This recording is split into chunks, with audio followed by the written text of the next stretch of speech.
Hi friends, I am Nitika Gupta, your English mentor from Exam Tricks channel. Welcome to the Hindu editorial vocabulary session. तो आज मैं आपके लिए बहुत सारे नए वर्ड्स लेकर आई हूँ और पिछली ही सीरीज को कंटिन्यू करते हुए बात करते हैं नई सीरीज की तरफ. So first word is supercilious. Supercilious क्या होता है? अपने अंदर की सुपीरियर क्वालिटी को बताना. Basically this is a negative word कि हम दूसरों को ये दर्शाते हैं कि हम सुपीरियर हैं तुमसे. It is not about the height, the age, it is about the richness. ये बताना बार बार कि हम अमीर हैं, तुम गरीब हो. इस तरह की फीलिंग्स दूसरे को देना, जिसकी वजह से आप क्या करते हैं, दूसरे को डिसरिस्पेक्ट देते हैं, आप दूसरे को डिसलाइक करते हैं. तो उसे कहते हैं supercilious. Next, put down. Put down is a phrasal verb. I told you कि जिसके साथ भी preposition लग जाता है वो फ्रेजल वर्ब में कन्वर्ट हो जाता है. तो ये पुट डाउन फ्रेजल वर्ब होता है. पुट डाउन को का मतलब होता है जैसे कोई चीज़ नीचे रख देना. जैसे you have something in your hand, your books, तो आपने क्या किया, उसको ले डाउन, पुट डाउन कर दिया, नीचे रख दिया. ठीक है, तो पुट डाउन मीन्स कोई चीज़ नीचे रख देना. The second meaning is to stop a protest using force. कोई भी प्रोटेस्ट को रोकना, बल से रोक देना, दमन करना, कि ख़त्म कर देना, अब उसको ब्रेक लगा देना, पॉज दे देना. तो कोई चीज़ को रखना नीचे, जैसे आपके हाथ में बेबी है उसको नीचे बिठा देना, लिटा देना. आपके हाथ में बुक्स है वो नीचे रख देना.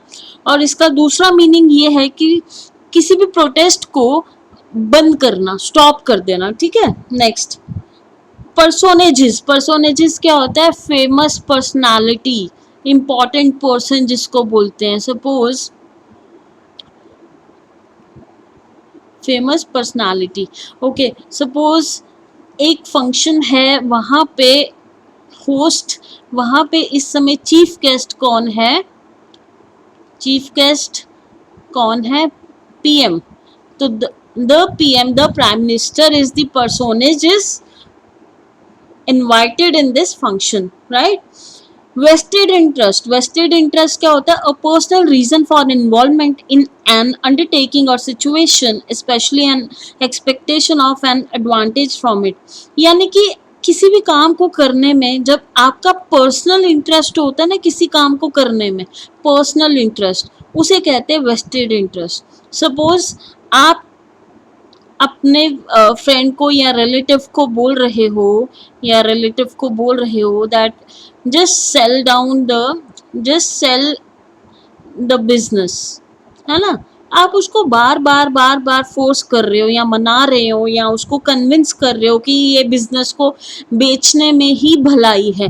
तो आप इसलिए कर रहे हो क्योंकि वहाँ पे आपका कोई पर्सनल इंटरेस्ट है. तो किसी भी काम को करने में अगर आपका कोई पर्सनल इंटरेस्ट है, that means you have some vested interest in selling this business. Okay, next one is smacked off. Smacked off again is a phrasal verb. This means smacked का मतलब वैसे क्या होता है कि मारना, पीटना, थप्पड़ मारना, धक्का देना, गाली देना, कोई गलत काम करना, तो उसे कहते हैं smacked of. It is a sign of something bad. तो कोई भी चीज़, कोई भी व्यक्ति अगर किसी को थप्पड़ मार रहा है, धक्का दे रहा है, गाली दे रहा है, तो that is smacked of. Next, Paranoia. Paranoia क्या होता है? इंटेंस फियर और सस्पिशन यूजुअली अनफाउंडेड. मानसिक उन्माद कहते हैं. तो बेसिकली ये क्या होता है? एक व्यक्ति के अंदर डर होता है कि उसको कभी कभी चीज़ें वो इमेजिन करता है, तो वो इमेजिन से उसको डर लगना स्टार्ट हो जाता है. तो मेंटल डिसऑर्डर कहते हैं इसको, मेंटल डिसऑर्डर, कि वो चीज़ों को इमेजिन करके डरता रहता है, अपने अंदर कुछ कुछ सोचता रहता है उन सिचुएशंस को लेके. और रियलिटी में अगर देखा जाए ऐसा कुछ भी नहीं है, लेकिन उसने अपने अंदर ऐसी दुनिया बना ली है जिसके अंदर वो सिर्फ डर रहा है. तो उसे कहते हैं Paranoia. Next, into a TG. Again it is a phrasal verb phrase, feeling very nervous और कंफ्यूज्ड. जैसे कल आपका एग्ज़ाम है और एग्ज़ाम के टाइम पे यू गेट टू नो कि बहुत सारा सिलेबस जो है इस बार एग्ज़ाम में ऐड हुआ है. ठीक है, लेकिन ये बात आपको अभी पता चली है, तो that situation is known as into a tizzy. Next, repost. Repost means a quick and clever remark often made in answer to a criticism. Suppose किसी ने आपको कोई क्रिटिसाइज किया तो आपने क्या किया, उसको हाजिर जवाबी दी. एक होता है ना नेगेटिव तरीके से बोलना, एक होता है पॉजिटिव तरीके से. आपने बोल भी दिया और उसको चुप भी करवा दिया, तो इसे कहते हैं रीपोस्ट. दूसरा मतलब मैं इसको समझाने के लिए, तो वो होती है ना तलवारबाजी. तलवारबाजी में एक व्यक्ति जब दूसरे पे वार करता है तो दूसरे की तरफ से भी इंस्टेंट वार आएगा, तो ही तो वो अपने आप को सेव कर पाएगा, तो ही वो अपने आप को बचा पाएगा, तो उसे कहते हैं repost. Next, bearing on. Bearing on is a phrasal verb, means to be relevant to, means something to bear. कोई चीज सहनी या कोई चीज का किसी चीज पे अफेक्ट होना, किसी चीज पे प्रभाव होना, that is bearing on. Next, gear up. Gear up means to prepare for an activity or event. यानी कि क्रिकेट मैच है, उसके लिए आपने अपने आप को बहुत समय से तैयार कर रहे हो, that is gear up. Pave the way. Pave the way means to create a situation that makes it possible or easier for something to happen. इसके लिए बहुत बेस्ट एग्जाम्पल होता है हमारे पेरेंट्स का, फादर मदर का.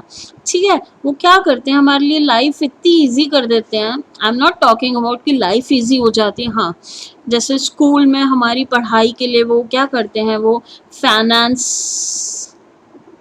है ना, फाइनेंस प्रोवाइड करते हैं. एडुकेशन के लिए हमारे लिए बहुत सारी सुविधाएं दे देते हैं, और लाइफ में ऐसी बहुत सारी चीज़ें आती हैं, ऐसे बहुत सारे इवेंट आते हैं जो हमारे लिए वो इजी कर देते हैं.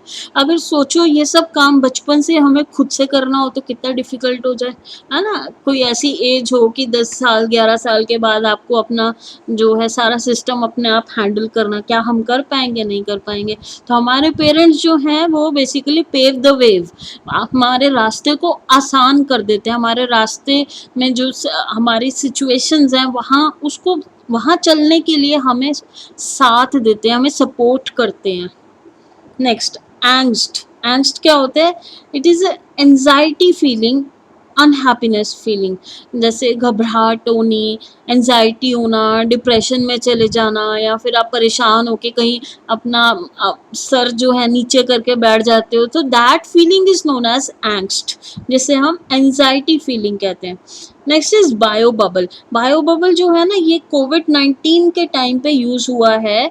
ये जो जितने भी मैचेस हो रहे हैं आज की डेट में, क्रिकेट मैच है या कोई से भी मैच है, हॉकी मैच है, वहाँ पे बायो बबल्स का जो है यूज़ किया जा रहा है.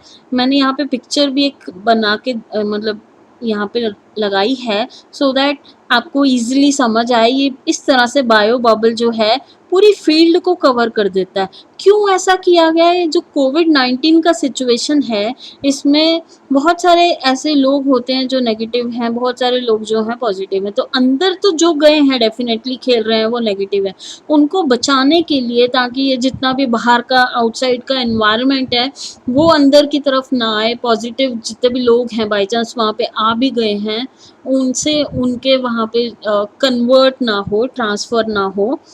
So it is an environment sealed off from the outside world and assessed by a limited number of people. तो अंदर जो है बहुत कम लोग होते हैं इसके, लेकिन बाहर जो हैं इसके बहुत सारे लोग होते हैं, तो बायो बबल कहते हैं इसे. चलिए next, at stake. At stake means to be at risk to be won or lost.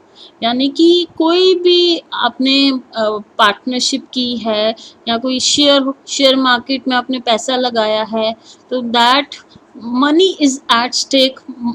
मुनाफा भी हो सकता है, नुकसान भी हो सकता है, it is at risk basically, you don't know. तो इसको कहते हैं रिस्क पे होना.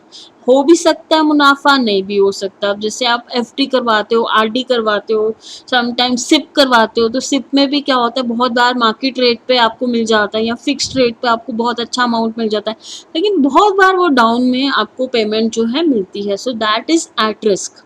कोई भी बात, कोई भी सिचुएशन कोई रिस्क पे है तो दैट इज़ एट स्टेक.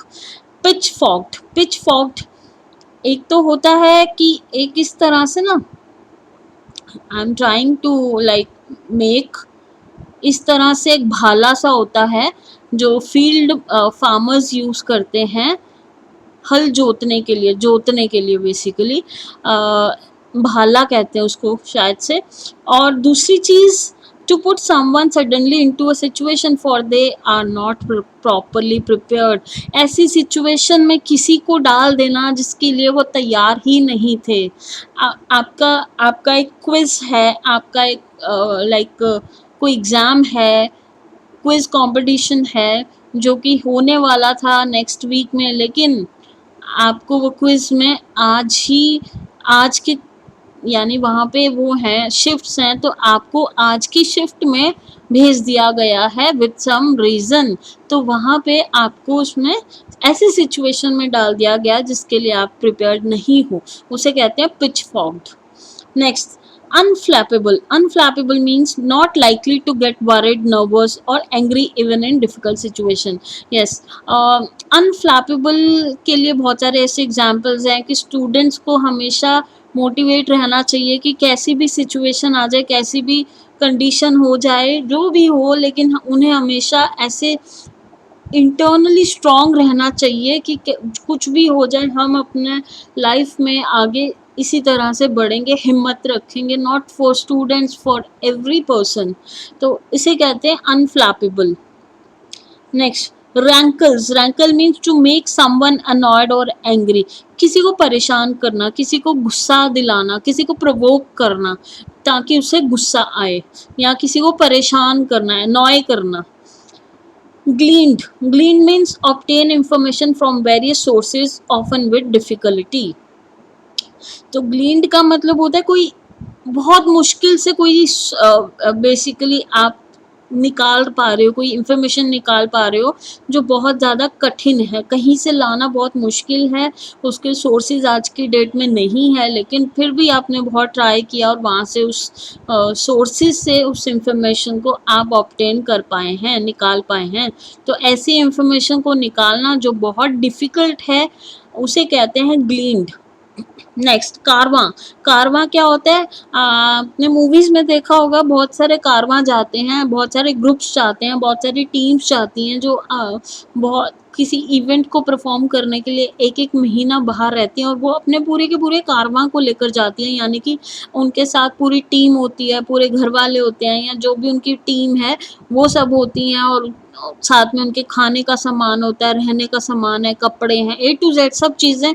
वो कोई बाहर होटल नहीं लेते, कोई गेस्ट हाउस नहीं लेते, वो उनके पास ही उनके टेंट भी होते हैं, सब कुछ सारी की सारी सुविधाएं उनके पास ही होती हैं। तो ऐसी वो गाड़ियां लेकर जाते हैं जिनके अंदर किचन है, बाथरूम है, सब कुछ है। या फिर अपने पास में जो पुराने मूवीज़ में भी अगर आप देखेंगे तो वो जो गाड़ियाँ होती थी, मोटर कार्स या ऐसे रथ वगैरह होते थे जिसके अंदर वो सारा सामान रख के जाते थे, और पूरी की पूरी ट्रूप्स जाती थी, पूरी की पूरी ग्रुप्स जाते थे और उनके साथ पूरी टीम रहती थी, उसे कहते हैं कारवां। So these are the words guys, ये बहुत सारे वर्ड्स आज के सेशन में हमने किए हैं और आई होप आपको समझ आए हों। कोई आपको कोई डाउट है, कोई क्वेश्चन है, यू कैन आस्क मी, आप कमेंट कर सकते हैं। कुछ और you want something else also, for that also you can comment here. तो आज के सेशन के लिए बस इतना ही, और मैं ये रिक्वेस्ट करूँगी कि एग्ज़ाम ट्रिक्स पे ये सारे कोर्सेज़ जो हैं अवेलेबल हैं। For availing these courses you just have to download the app from play store and you can avail these courses. Thank you, have a nice day.